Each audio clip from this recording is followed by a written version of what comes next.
Good morning again. This is George Baker. This is our second installment of a series of comments about second language acquisition with particular attention to English and Spanish.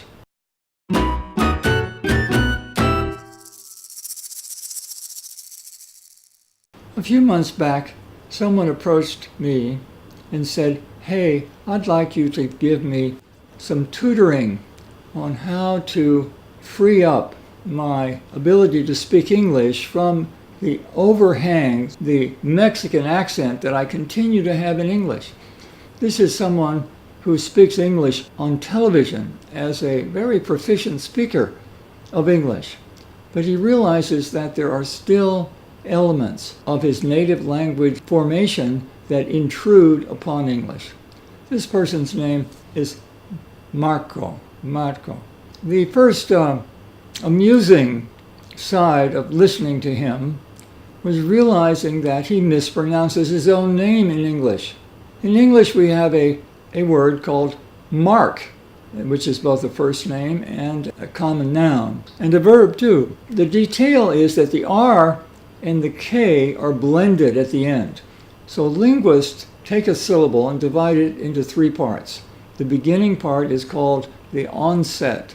The middle part is called the nucleus, and the end is called the coda, as in music. English and Spanish are very different in the way they think about onsets and codas. In Spanish, most onsets and codas are single letters. In fact, there's only very few blended onsets and blended codas in Spanish. By blended, I mean two or more, in Spanish only two consonants together that would together form either an onset or a coda. So in English, you have dozens of possibilities for both the onset and the coda. The situation of Marco is that because there is no blended RK coda in Spanish, he says his name when he's speaking in English. "Hi, my name is Marco." Well, that's great, but that's not English. We don't say Marco. We say Marco. Marco. Do you hear it? Do you hear the difference between Marco and Marco? Well, Marco doesn't sound like Spanish, but it's not supposed to be. It's supposed to be English. Maybe that's a misleading example because we're using someone's name, and you might say, well, he should say his name in Spanish. On the other hand, this person is trying to say, I want to come across as a native English speaker. So in that case, you don't say Marco, you say Marco. I've made a list of blended codas, of all the combinations of letters that can come together at the end of words in English. And I think there's about 100 different combinations. I'm sure I don't have them all. For the letter R alone, I have something like 30 combinations of R.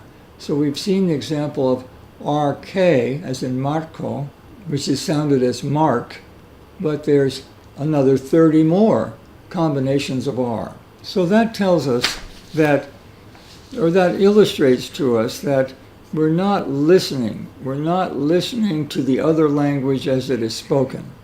We're listening to how we imagine the language is spoken, and we hear it and we stick to that for decades. We'll stick to Marco and never hear that it's Marco. So that's today's lesson, that we have to realize that we're not hearing the language we're trying to get proficient in. We're not hearing it precisely as it is spoken. And to break out of that, again, we need to go into linguistics. We need to go into the theory about how that language moves air around. And only in that way, in educating the mind, will the ears begin to hear. And when the ears begin to hear, the body will respond. And the body will start to move air around in ways that correspond to that language. Thank you.